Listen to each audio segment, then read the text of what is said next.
All right, everybody, it's Jason24CF here with Justin Wong at Youmacon. Glad to have you here. This weekend, like I've been with every other player I've interviewed, Youmacon's been a great experience.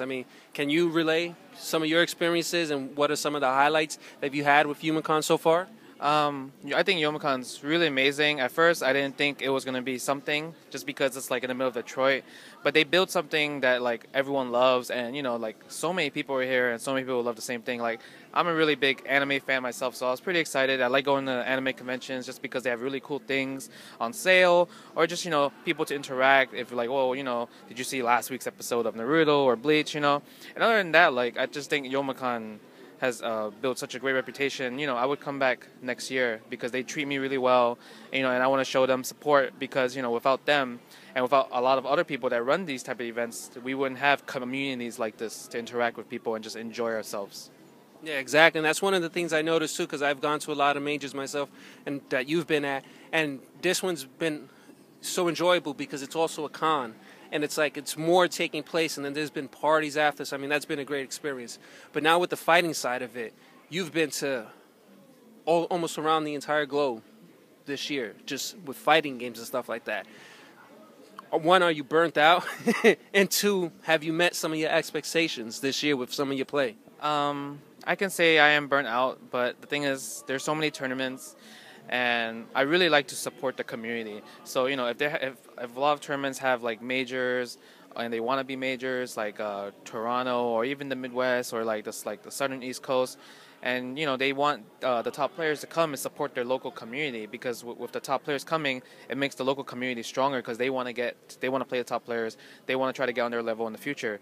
So I feel like it's kind of like my job to attend these things and make people more stronger when they play me, or have more motivation to practice so they can come out to like big tournaments like CEO, Evil, Canada Cup, and etc. And I feel like my expectations, like I'm very strict with myself just because growing up, my parents always says, you have a B is not good enough, A- is not good enough, you have to get like A+, #1 and stuff like that. So I think because of that, I'm still on the way. I guess I'll be kind of disappointed because there's some tournaments where I feel like, I could have done better, but there's tournaments where I flat out won, so it helps too. And depending on that answer, it will depend on December, because that's the grand finals for the 25th anniversary. Right, and you mentioned earlier where you go to these events because you feel obligated, which is true. Like you're like an ambassador, because like every time I come to these events, I see you. One of the first things I tell you is, can I get a casual with you? Because I want to know what it's like to play against Justin Wong. Like I played Eduardo once before, and that was at Evo last year. And then the first time I have to play him after that is on the stream yesterday. So it's like, wow, it didn't turn out that well, but I didn't expect it to, because Eduardo's the best Balrog there is in the world. I held my own. At least I wasn't double perfected like White Gun. Hey, I'm the number 6 ranked Fei Long, but I wasn't double perfected, so I'm happy with that. But with December coming along and the Street Fighter 25 anniversary, what games did you qualify for those that don't know, and some of the killers that are going to be there, and who you feel, not that, you don't want to feel like somebody's better than you or something like that, but who you feel is a constant threat to you? I qualified for Third Strike, Street Fighter 4, and Street Fighter Cross Tekken, so 3 out of 4. Right. Okay. And the biggest threats for Third Strike is probably going to be MOV from Japan. He's probably the best Chun-Li in the world, and probably the best player or the second best player in the world. And in Street Fighter 4, I think everyone's a threat, just because Street Fighter 4 got to a level where anyone could beat anyone. So, I know Infiltration's in there, I know Punko's in there, Gamer B, Taquito, Ricky Ortiz, myself, Dominion, Wolf Crone, Fudo, Daigo. See, the list just keeps going on. And it's just, I'd probably name like at least over 10. And Cross Tekken, it's going to be interesting, because I feel like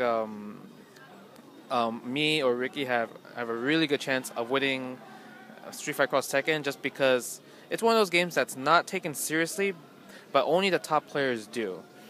And there's really strong threats besides me and Ricky is Infiltration, Gamer B, Punko again, Taquito, and I think that's probably the most of the top threats. Even the Seth Kuma guy that qualified in LA qualifiers, he's really good too. Just because like he put so much time and effort in his character, so not a lot, if you don't know it, then you might get bodied by it. You know, even though they say he's one of the worst characters in the game, but no one's the worst character. They're only the worst character in the game if you know how to fight it fully. But if you don't know how to fight it against you, he might be the best character against you. So it's definitely gonna be a really hard tournament. It's the people that qualify do deserve the spots because it wasn't easy for anyone. Now, with you mentioning that you were you said that you were burnt out and stuff. Do you see an end near? Because I mean, you've been playing this from when I've done my research for like close to 10 years now. I mean, do you see an end for you, or that's just too far out for you? I mean, let's see.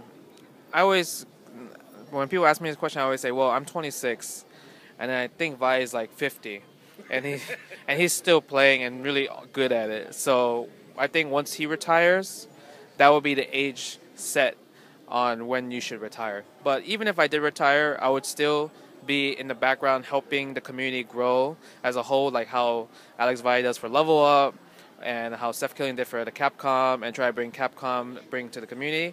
I would like to do the same, even if I could not, even if my hands do fall off. That's a good one. So I know, this top 16 still going on. You just beat my teammate in Peru, which he happened to mention that he just hates fighting Rufus. He said, Ricky and Justin, I hate fighting them, and so it turned out that way. But they're going to be calling you soon, so I'm going to let you go do your thing. Is there any shout-outs or anything, final words you have? Just shout-outs to Evil Geniuses, my sponsor, for taking me everywhere around the world.